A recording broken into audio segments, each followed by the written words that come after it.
Ladies and gentlemen, welcome back to On the Mic with Mike, the best business radio program around. Say the views expressed here of mine have no connection to, support, of, agreement with any other host, information, or ads on the station. I don't work for the station. My program just airs here on a daily basis. So join me as our cutting edge show. We uplift the community and showcase RVA in a different way. The sounds you're listening to are emanating from the mic. No, they're not. It's not coming from the Mike King. Will you come on? I know. What are you doing? Hey, where are you? We're coming to How do you spell where you're at? With the three BBB. So we're here with Barrymore, the BBB. It is the Barrymore Show, the Better Business Bureau. We are here. Welcome. Well, how am I saying welcome to you? It's your place. I welcome you. Well, thank you. All right. So Mike King Barrymore. More important, the lady we got with us is going to be a killer. That's right. I've known this lady for a long time. Yes. I am so proud that she came here to talk about. She didn't expect this. That's what we do. We kind of extra surprise. You come by and visit Barry. Come on and visit. Next, you know, on a Wednesday. Yes. All right. So Barrymore, really quickly, it's a business show. Yeah. Tell people what you do. You know, Mike, the Better Business Bureau stands for respect, morals, ethics. It starts with trust. We want a marketplace that starts with trust. The Richmond area, the 42 counties I represent, we have thousands of accredited business owners. They go to market every day in the marketplace with the mission. We set the goals, we set their process, their culture without them even knowing it. Because they've got to agree, they got to apply and agree to follow this forever. It's not part-time. It is a process because on the mic with Mike, I'm working my way through the process. It's not that long. You're taking a long time, just saying. It's me. You're so what you're saying pretty sad. It's user. The app takes 10 minutes. Exactly. But it's me. But it is a process. It's not just paying and become a member of the BBB. No, you don't just pay us. We have to tell you yes or no. We vet you in 37 ways. There are so many great things happening. You and I are going to this market the same way as Danna is when you talk to her. We are going to this market. There's so much to offer here. So much. We're going 100 different directions. I had a quick meeting yesterday with a rock star, Kelly Till. She said to say hello, by the way. She's a rock star. She is going to change RTD, Richmond Times, not by herself, by her readers, by her staff. It's not a one-person band. No, it's not. And her ego is in check. She's knowledgeable. She's a rock star. And she made sure I told you hello 5 different times, so it's on tape. It's on the radio, on ESPN. You know, man, yeah, so she's great. But I'm going to let you talk to Danna. I think people are going to be amazed what she does and who her clients are, who she represents. I represent every business, no matter what industry. Some of her clients are our clients and vice versa. But we are the glue. My brand is the glue. I know you said your radio, you're starting to steal that from me, by the way. I heard you slipped out of the glue. I'm running to the pack. I heard, man. We are the glue. There are certain things that are going to take these big, major corporations. They give away a lot of money. They sponsor things. Let's make a difference. Let's change something. I've been away 4 years. I didn't do time. I went to Pittsburgh and worked. We're Pennsylvania geeks. Yes, I know we are. But you know, when we talk to party, everybody we're bringing onto the show, and everybody you're talking to, we have so much potential. Time to put down the egos, be humble, and really care about the next generation coming up and the people that live here. One of the things that we always talk about is the trust. So last week I was with our man. We were down at Mark Smith, and how great was that? And he talked about trust in the community, trust in the business environment, and he said he came to the BBB because Barrymore came back. He was on our board. He before my time. He's been accredited and decided to change, but came back. And there is nobody, like him. I mean, he's unique. He just is. So anyway, so on to Danna. Good luck to you. You're with Mike King. All righty, so this is the Mike King. This is part of the Mike King Biz Radio Network. On the mic, Mike Danna is here with us. So I always say we're starting off. Tell us who you are and what you do. Well, thanks, Mike. I love being here.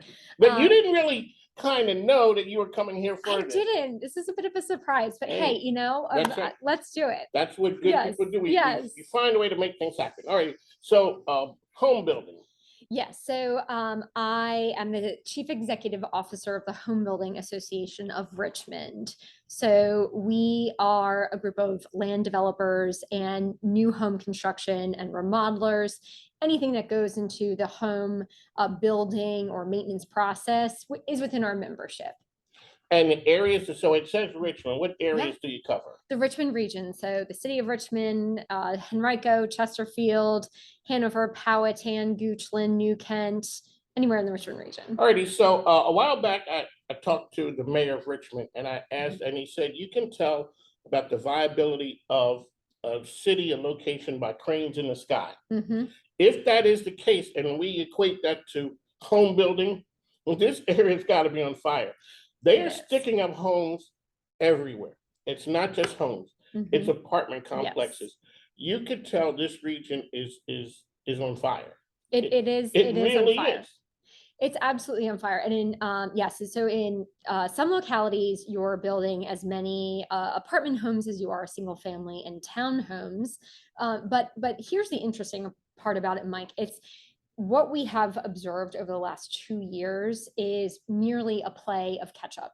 So we were undersupplied as a region, much like the rest of the United States. So New York Times recently pointed out, it's a July 23rd article, that we have been undersupplied for decades. And not enough homes being built. Not enough homes. You have decades? More people for decades. Actually, since the 1970s, there's a Federal Reserve figure that will show that we have been on an overall decreasing trend as far as share of housing starts to population since the 1970s. So here's the problem.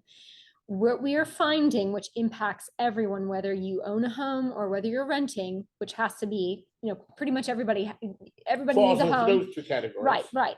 We are in an affordability crisis, which is, it doesn't matter who you are impacted by housing prices. So that's what my membership, the Home Building Association of Richmond, works on, is to educate both constituents and elected officials on the reality of what is happening, and try to gather everyone together and work on a solution, because there are local solutions to alleviate the pressures that we're seeing.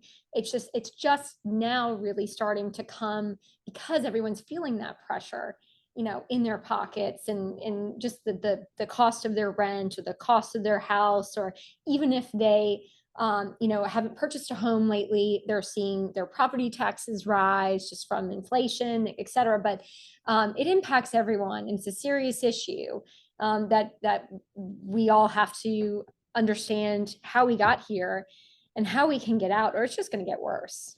So when you look at it, the end user for your information, is it the consumer? Is it is it elected officials, or who are you guys kind of get the information to wake up?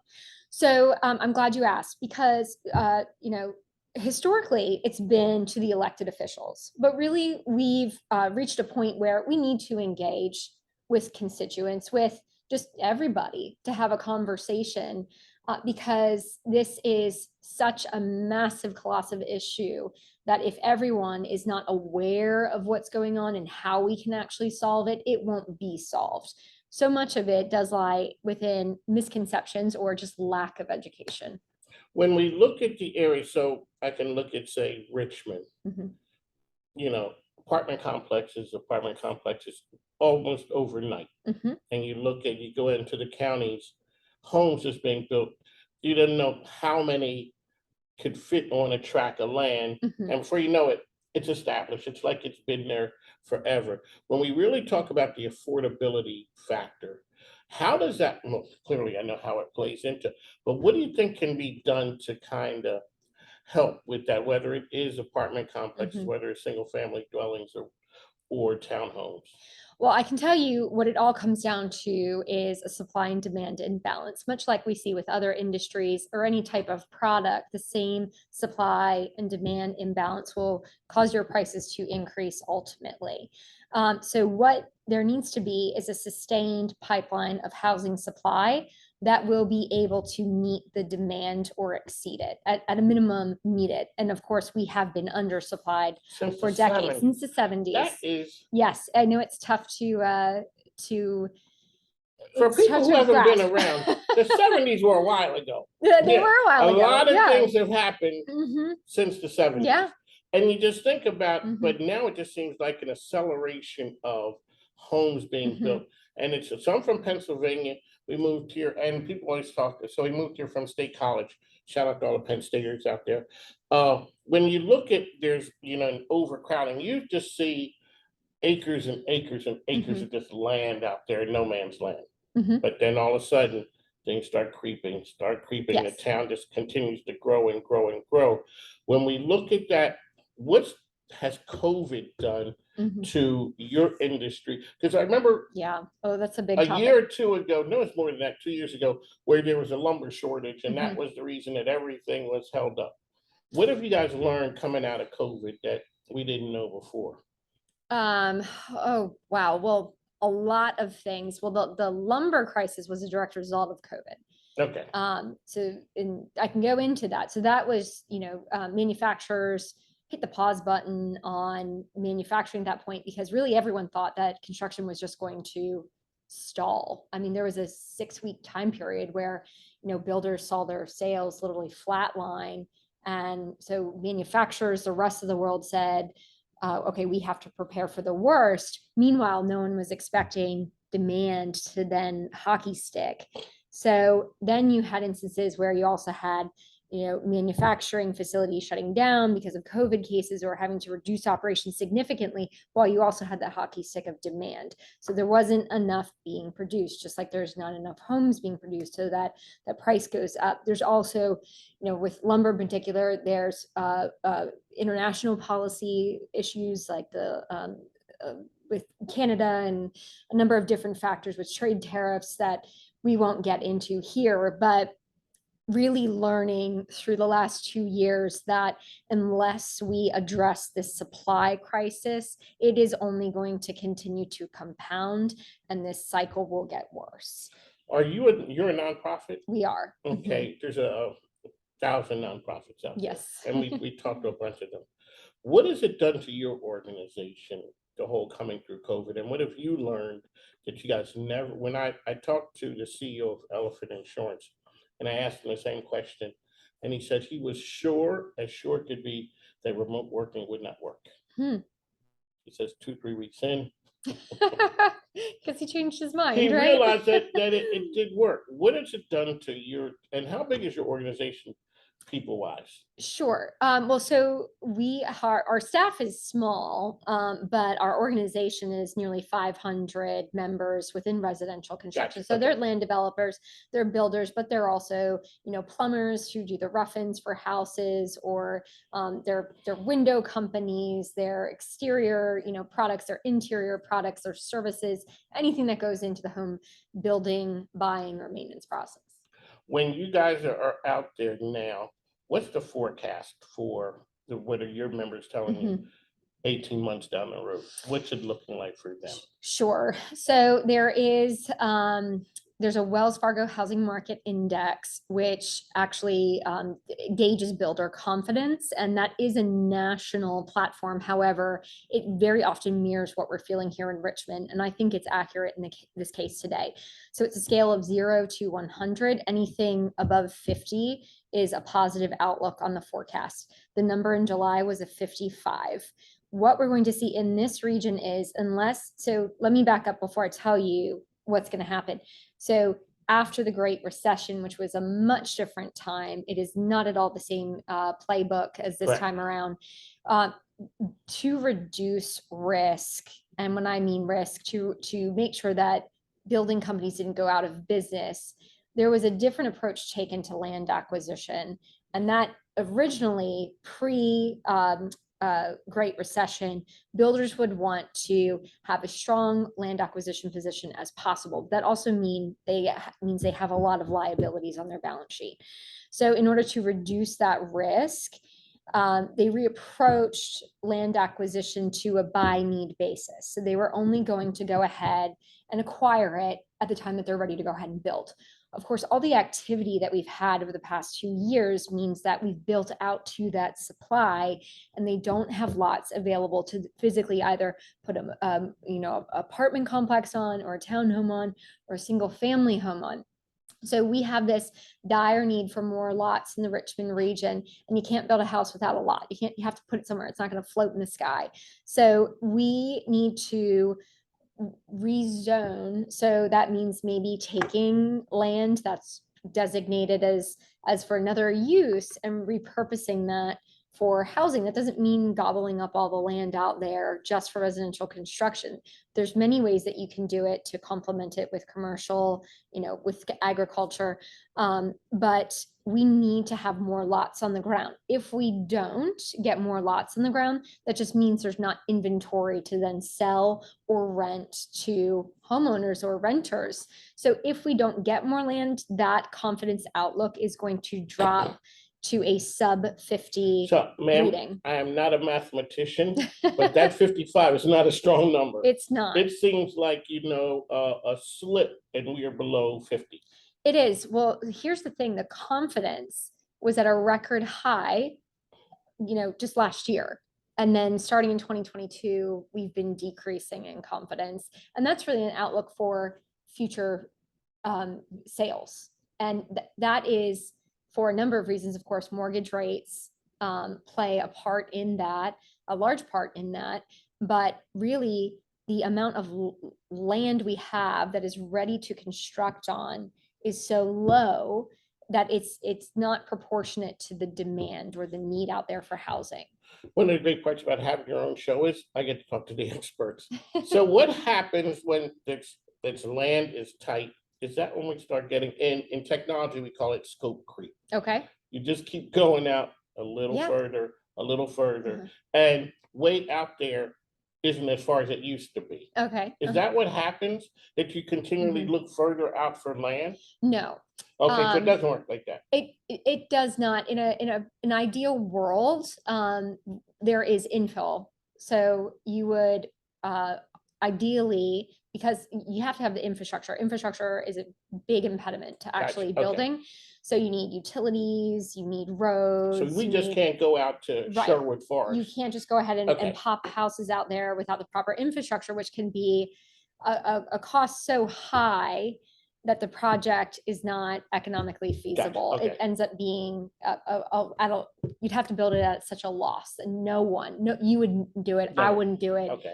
Your parents wouldn't do it. Nobody would do it. So we need infrastructure in order to do that, which in most cases doesn't exist.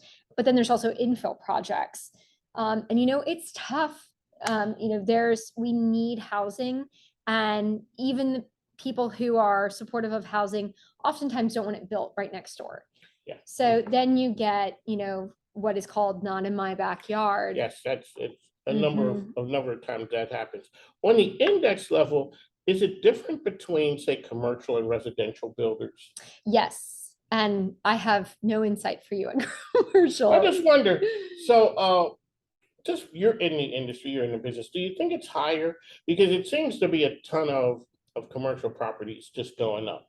But it doesn't seem like, the number of residential properties is just outrageous. But well, this is just speculation, but there's the old argument, what comes first, the rooftops or the businesses. But in my experience, with an economic development background that I have, businesses need to justify going somewhere by showing the amount of traffic that's going by their business, and also just the what the need is in the community. You can't establish need for a business without having people there.